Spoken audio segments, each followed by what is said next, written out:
Hello friends, एक बार फिर से स्वागत है आपका मेरे चैनल फेवरेट स्टडी पे। तो फ्रेंड्स, आज हम लोग करने वाले हैं जो रीड सुपर टेट जूनियर एडेट में सीडीपी के सीटेट में जो क्वेश्चंस आते हैं, उसके जो इंपॉर्टेंट जो क्वेश्चंस हैं जो बार बार एग्जाम में आते हैं, मैंने उन्हीं सब का कलेक्शन लिया है। तो बहुत इंपॉर्टेंट होने वाला है सेशन। तो जो सीडीपी के जो चाइल्ड डेवलपमेंट के क्वेश्चंस है, तो सभी एग्जाम के लिए बहुत इंपॉर्टेंट है, इसलिए वीडियो को शेयर करना मत भूलिएगा। चैनल पे नए हो तो चैनल को सब्सक्राइब जरूर कर लीजिएगा और बेल आइकन को प्रेस कर दीजिएगा, जिससे आने वाली नोटिफिकेशन आपको मिलती रहे। और लाइक शेयर और कमेंट करके जरूर बताइएगा फ्रेंड्स। तो स्टार्ट करते हैं फ्रेंड्स आज के पहले क्वेश्चन से। क्वेश्चन नंबर 1 क्या कह रहा है, लिखा हुआ है। पहले क्वेश्चन को समझते हैं। एक परिस्थिति में अर्जित ज्ञान का दूसरी परिस्थिति में उपयोग क्या कहलाता है। तो पूछ रहा है जो एक कंडीशन में जो हमने ज्ञान अर्जित किया है वो दूसरी परिस्थिति में क्या कहलाएगा। सीखने की विधियाँ, सीखने का स्थानांतरण, सीखने का पठार या सीखने में रुचि। तो क्या इसका राइट आंसर हो जाएगा। तो एक परिस्थिति में जो ज्ञान हमने अर्जित किया है उसका अगर दूसरी परिस्थिति में उपयोग हो रहा है तो वो कहलाएगा सीखने में स्थानांतरण, मतलब एक ज्ञान का दूसरी जगह उपयोग होना। तो इसका जो राइट आंसर हो जाएगा बी ऑप्शन। नेक्स्ट क्वेश्चन देखते हैं। क्वेश्चन नंबर 2 है, अनुभव द्वारा व्यवहार में परिवर्तन क्या कहलाता है। स्मृति, प्रेरणा, सीखना या चिंतन। तो यहाँ पे बहुत बार लिख पढ़ा होगा क्वेश्चन, तो उसका सही राइट आंसर क्या हो जाएगा, सीखना। तो क्या होता है जो अनुभव द्वारा अपने व्यवहार में परिवर्तन करते हो क्या कहलाता है, सीखना, मतलब लर्निंग। तो बी ऑप्शन करेक्ट है। नेक्स्ट क्वेश्चन देखते हैं। क्वेश्चन नंबर 3 है, सांख्यिकी में वह रेखाचित्र जिसमें आवृत्तियों को स्तंभों द्वारा प्रदर्शित किया जाता है क्या कहलाता है। तो क्या कहलाता है, स्तंभ आकृति, आवृत्ति बहुभुज, संचयी आवृत्ति या रेखाचित्र। तो आंसर कीजिए, क्या इसका राइट आंसर हो जाएगा। ये वही क्वेश्चन है जो इन सब एग्जामों में प्रीवियस ईयर पूछे गए हैं, तो जो बार बार रिपीट हुए हैं हर एग्जाम में। तो बहुत इंपॉर्टेंट होने वाला है सेशन। जो भी रीड सीटेट या सुपर टेट जो भी तैयारी करें सबके लिए बहुत इंपॉर्टेंट सेशन है, इसलिए वीडियो को शेयर करना मत भूलिएगा। ज़्यादा से ज़्यादा लोगों में शेयर जरूर करिएगा। तो जो इसका राइट आंसर हो जाएगा गाइस, उसका हो जाएगा संचयी आवृत्ति, मतलब थर्ड ऑप्शन करेक्ट है, सी ऑप्शन करेक्ट हो जाएगा। क्वेश्चन नंबर 4 देखते हैं। विकास की किस अवस्था में बुद्धि का जो है अधिकतम उपयोग होता है। तो किस में होता है, बाल्यावस्था में, शैशवावस्था में, किशोरावस्था में, प्रौढ़ावस्था में। तो आंसर करें। तो बुद्धि का जो विकास होता है वो तो बाल्यावस्था में होने लगता है, लेकिन पूछा गया अधिकतम विकास किस में होता है, तो वो अगर अधिकतम पूछा जाएगा तो वो किशोरावस्था में हो जाएगा, जिसमें बच्चा अपनी डिसीजन खुद ले पाता है, अपनी बुद्धि से काम कर पाता है, हर चीज़ सही रास्ते पे भी चल सकता है, वो अपनी बुद्धि का यूज़ करता है। तो किसका सी ऑप्शन करेक्ट हो जाएगा सबसे ज़्यादा अगर पूछा जाए, याद रखिएगा। नेक्स्ट क्वेश्चन, क्वेश्चन नंबर 5 है, शिशु का अधिकांश जो व्यवहार होता है वो किस पे आधारित होता है। मूल प्रवृत्ति पे, वास्तविकता पे, नैतिकता पे या ध्यान पे। आंसर कीजिए। तो जो शिशु होते हैं उनका जो व्यवहार होता है तो किस पे होगा, मूल प्रवृत्ति पे, मतलब जो उसकी मूल प्रवृत्तियाँ होती है, रोने पे जो रो के बताता है, हंस के बताता है, तो अपनी जो मूल प्रवृत्तियाँ होती है उसके अकॉर्डिंग वो अपने व्यवहार को दर्शाता है। तो राइट आंसर क्या हो जाएगा, ए ऑप्शन, मूल प्रवृत्ति पे। अंतर्दृष्टि सूझ द्वारा सीखने के सिद्धांत में कोलर ने प्रयोग किया था। तो क्वेश्चन नंबर 6 पूछ रहा है कि जो अंतर्दृष्टि का जो सिद्धांत जो कोलर ने दिया था वो किस सिद्धांत पे किया गया था, किस पे प्रयोग किया गया था, कुत्ते पे, बिल्ली पे, वनमानुषों पे या चूहों पे। तो आंसर कीजिए। तो जिसमें बहुत ही इजी सा क्वेश्चन है, जो अंतर्दृष्टि द्वारा सीखने का सिद्धांत था वो दिया था वनमानुष पे दिया गया था, कुत्ते पर तो नहीं हुआ था। पावलोव का कुत्ते पर था, थार्नडाइक ने बिल्ली पे किया था, जो कि गलत है। स्किनर का चूहे पे था। तो वनमानुष पे किसका था, कोलर का प्रयोग होता। तो बी ऑप्शन करेक्ट है। नेक्स्ट क्वेश्चन, क्वेश्चन नंबर 7 देखते हैं। यह आवश्यक नहीं है कि उच्च बुद्धि वाले बच्चे भी उच्च होंगे। तो ये क्या कहलाता है, सृजन क्या कहलाता है, अध्ययन कहलाता है, विश्लेषण कहलाता है, अच्छे अंक प्राप्त करने। तो वह यह आवश्यक नहीं है कि उच्च बुद्धि वाले बच्चे भी सृजनशीलता होंगे, मतलब अधिक। अगर आप सोच लीजिए जिनके जो बच्चे हैं वो क्रिएटिव है, बच्चे उच्च बुद्धि वाले तो वो भी क्रिएटिव हो, तो ये ऐसा कोई ज़रूरी नहीं होता। तो सृजनशीलता इसका राइट आंसर हो जाएगा। क्वेश्चन नंबर 8 है, ध्यान को केंद्रित करने की आंतरिक दशा क्या है, मतलब इंटरनल आपको फैक्टर बताना है। अवधि है, रुचि है या नवीनता है या आकार। ध्यान को केंद्रित करने के लिए आंसर कीजिए, क्या इसका राइट आंसर हो जाएगा गाइस। ध्यान को केंद्रित करेगा वो क्या हो जाएगा, रुचि। बिल्कुल सही ऑप्शन हो जाएगा, क्या हो जाएगा, सी ऑप्शन, मतलब इंटरेस्ट। हमारा जब तक इंटरेस्ट नहीं होगा तो हम किसी चीज़ पे कैसे ध्यान देंगे। फिर आंतरिक पूछा गया है, इंटरनल फैक्टर, जब तक हमारा अंदर से खुद नहीं इंटरेस्ट आएगा तो हम किसी पे ध्यान कैसे फोकस कर पाएंगे। हमारा मन कहीं और लगा हुआ है तो हम कहाँ पे वो कर पाएंगे, हमारा इंटरेस्ट भी नहीं है तो हम ध्यान आकर्षित कहाँ कर पाएंगे। क्वेश्चन नंबर 9 दे रखा है, निम्न में से किस विधि का उपयोग स्मृति को मापने के लिए नहीं किया जा सकता। तो किसका जो उपयोग है वो स्मृति को मापने के लिए नहीं किया जाता। प्रत्याहरण विधि, पहचान विधि, तार्किक विधि या पुनः सीखना। तो आंसर कीजिए, क्या इसका राइट आंसर हो जाएगा फ्रेंड्स। तो जो इसका आंसर हो जाएगा तार्किक विधि। जो तार्किक विधि होगी इसका उपयोग स्मृति को मापने के लिए नहीं किया जाता है, तो ध्यान रखिएगा। नेक्स्ट क्वेश्चन देखते हैं, क्वेश्चन नंबर 10 लिखा हुआ है, प्रासंगिक अंतर्बोध परीक्षण TAT का विकास किसके द्वारा किया गया था। साइमंड, होल्ट्जमैन, बेलक या मरे। तो टेट जो था, बुद्धि परीक्षण जो था, ये किसके द्वारा दिया गया था, अप्रासंगिक अंतर्बोध परीक्षण। तो ये दिया गया था मरे एवं मॉर्गन द्वारा। तो सी ऑप्शन करेक्ट है, ध्यान रखिएगा, बहुत बार क्वेश्चन रिपीट हुआ है। नेक्स्ट क्वेश्चन, क्वेश्चन नंबर 11 है, मनोविज्ञान के शिक्षा के क्षेत्र में सबसे बड़ा योगदान क्या है। तो जो मनोविज्ञान है, साइकोलॉजी, वो हमारे शिक्षा के क्षेत्र में सबसे बड़ा योगदान क्या है। विषय केंद्रित शिक्षा या शिक्षक केंद्रित शिक्षा या फिर क्रिया केंद्रित शिक्षा या फिर डी दे रखा है बाल केंद्रित शिक्षा। तो किसका सबसे ज़्यादा योगदान है। तो सीधी सी बात है, जो मनोविज्ञान है उसका शिक्षा के क्षेत्र में जो सबसे बड़ा योगदान है वो हमारी चाइल्ड सेंटर एजुकेशन, मतलब कि बाल केंद्रित शिक्षा है, जिसको हम लोग पढ़ते हुए आ रहे हैं। नेक्स्ट क्वेश्चन, क्वेश्चन नंबर 12 है, निम्नलिखित में से कौन सा वृद्धि और विकास के सिद्धांतों से संबंधित नहीं है। तो वृद्धि और विकास के सिद्धांत से जो संबंधित नहीं है वो बताना, ग्रोथ और डेवलपमेंट, निरंतरता का सिद्धांत, समन्वय का सिद्धांत, वर्गीकरण का सिद्धांत या व्यक्तित्व का सिद्धांत। जो वृद्धि और विकास से संबंधित नहीं है। आंसर कीजिए, क्या इसका राइट आंसर हो जाएगा क्वेश्चन नंबर 12 का।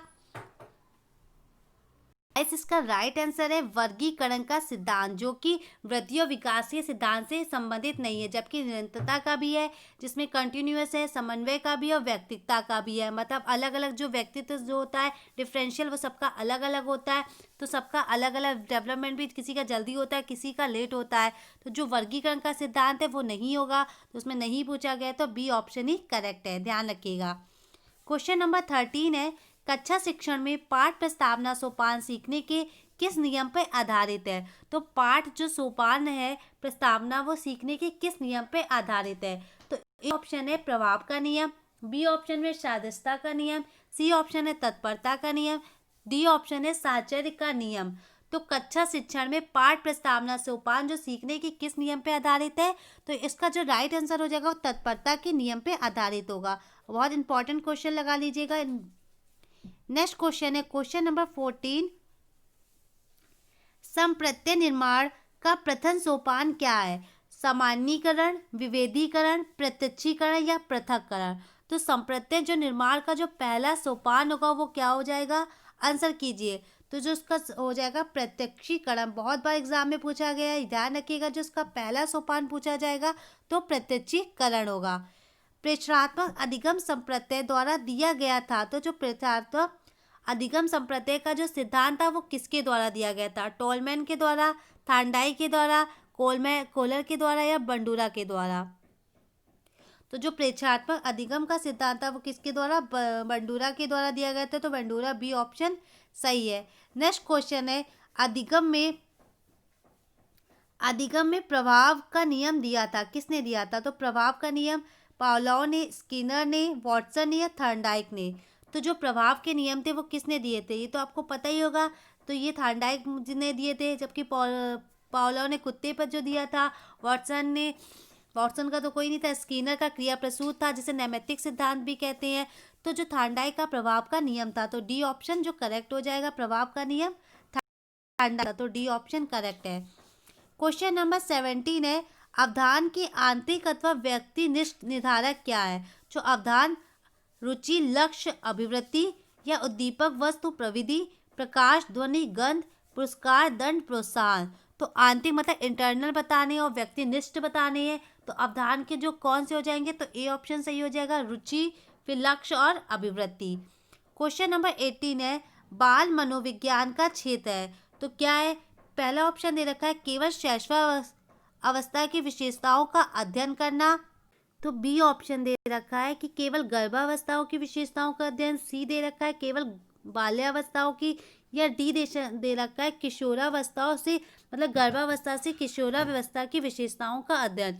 तो जो राइट आंसर हो जाएगा डी ऑप्शन, गर्भावस्था से किशोरावस्था की विशेषताओं का अंतर। 19 क्वेश्चन दे रखा है वह अवस्था जो कि माता के 21वें गुणसूत्र जोड़े के अलग न होने के कारण होती है वो कहलाती है। तो जो माता का जो 21वां गुणसूत्र जो क्रोमोसोम है उसके अलग न होने के कारण कौन सी बीमारी हो जाती है? Down syndrome, Klinefelter syndrome, Turner syndrome या विल्सन सिंड्रोम।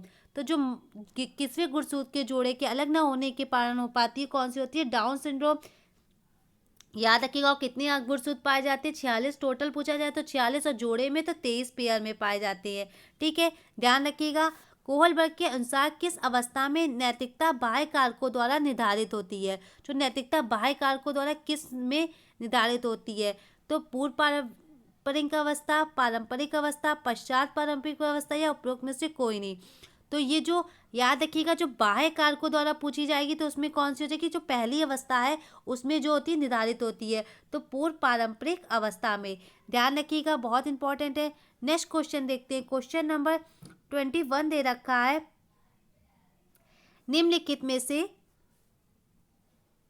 कौन सा सही क्रम है? आपको सही क्रम बताना है। अंडाणु, शुक्राणु, ब्लास्टोसिस्ट या युग्मनज, या ब्लास्टोसिस्ट, युग्मनज, अंडाणु या शुक्राणु, ब्लास्टोसिस्ट, युग्मनज, अंडाणु, शुक्राणु या अंडाणु, शुक्राणु, ब्लास्टोसिस्ट। आंसर कीजिए क्या इसका राइट आंसर हो जाएगा? तो जो पहले अंडाणु, फिर शुक्राणु, फिर ब्लास्टोसिस्ट, फिर युग्मनज। ठीक है, तो याद रखिएगा जो इसका सही क्रम क्या है? ए ऑप्शन करेक्ट हो जाएगा। क्वेश्चन नंबर 20 है अंतर्मुखी, बहिर्मुखी तथा उभयमुखी व्यक्तित्व का वर्गीकरण किसके द्वारा किया गया? क्रेशनर के द्वारा, यूंग के द्वारा, सेल्डन के द्वारा, स्पेंजर के द्वारा। जो अंतर्मुखी, बहुमुखी और उभयमुखी जिसका व्यक्तित्व का जो वर्गीकरण किया किसने किया? आंसर कीजिए। तो फ्रेंड्स इसका जो राइट आंसर हो जाएगा किसने किया था? युंग ने किया था। याद रखिएगा युंग भी होता है, कहीं कहीं जुंग भी लिखा होता है, तो युंग और जुंग एक ही नाम है, तो किसने किया था? युंग जी ने किया था। और जो मैंने इसका सही क्रम था इसमें गड़बड़ कर दी है, तो इसका जो राइट आंसर हो जाएगा डी ऑप्शन, अंडाणु, शुक्राणु, युग्मनज और ब्लास्टोसिस्ट हो गए।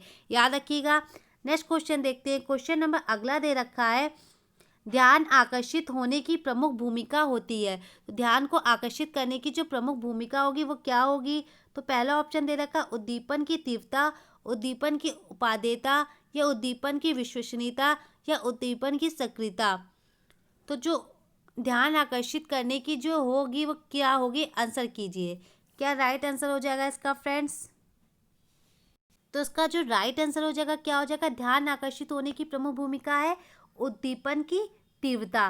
तो मतलब ए ऑप्शन जो है करेक्ट हो जाएगा।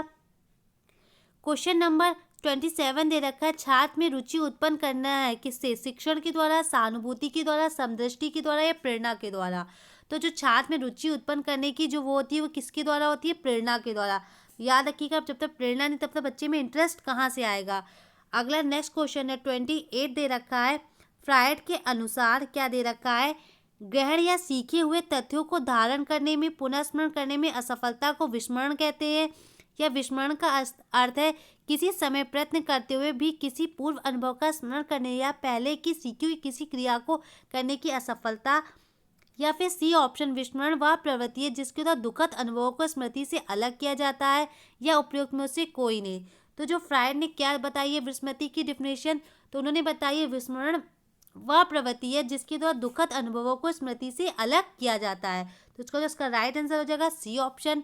नेक्स्ट क्वेश्चन देखते हैं। क्वेश्चन नंबर 29 दे रखा है SOR किसके द्वारा प्रस्तावित है? तो जो SOR का जो सिद्धांत था वो किसने दिया था? वॉटसन ने, कोफा ने, कोलर ने या गेस्टॉल्ट वर्दी ने। तो जो SOR सिद्धांत है वो दिया गया था वॉटसन जी के द्वारा। तो क्या हो जाएगा? वॉटसन, ए ऑप्शन करेक्ट हो जाएगा। 30 क्वेश्चन है वह मापनी जिसमें अंतराल मापनी के समस्त गुण के साथ परम शून्य भी हो कहलाती है। तो जो मापनी होती है वो 4 प्रकार की होती है। तो पहली नामित होती है, फिर क्रम सूचक, फिर अंतराल और फिर चौथी अनुपात मापनी होती है। तो जो इसमें शून्य, परम शून्य भी जो होता है वो कौन सी मापनी हो जाएगी, तो जो इसका राइट आंसर हो जाएगा डी ऑप्शन, अनुपात मापनी हो जाएगी। याद रखिएगा, बहुत इंपॉर्टेंट क्वेश्चन है। तो फ्रेंड्स आज हमने 30 क्वेश्चंस किए हैं फर्स्ट पार्ट में, तो सेकंड पार्ट में भी और अच्छे अच्छे क्वेश्चंस है। तो वीडियो को शेयर करना मत भूलिएगा, बहुत इंपॉर्टेंट है, सब प्रीवियस ईयर में क्वेश्चंस पूछे गए हैं। तो उस वीडियो को शेयर करना मत भूलिएगा, लाइक करके कमेंट करके जो भी बताइएगा, कोई डाउट हो, कोई भी क्वेरीज हो, अगर आपको कुछ और सब सब्जेक्ट की वीडियोस चाहिए तो मुझे ज़रूर कमेंट बॉक्स में बताइएगा कैसी वीडियो लगी। आई होप वीडियो बहुत अच्छी लगी होगी। Thank you for watching, thank you friends. Next मिलते हैं नेक्स्ट वीडियो में।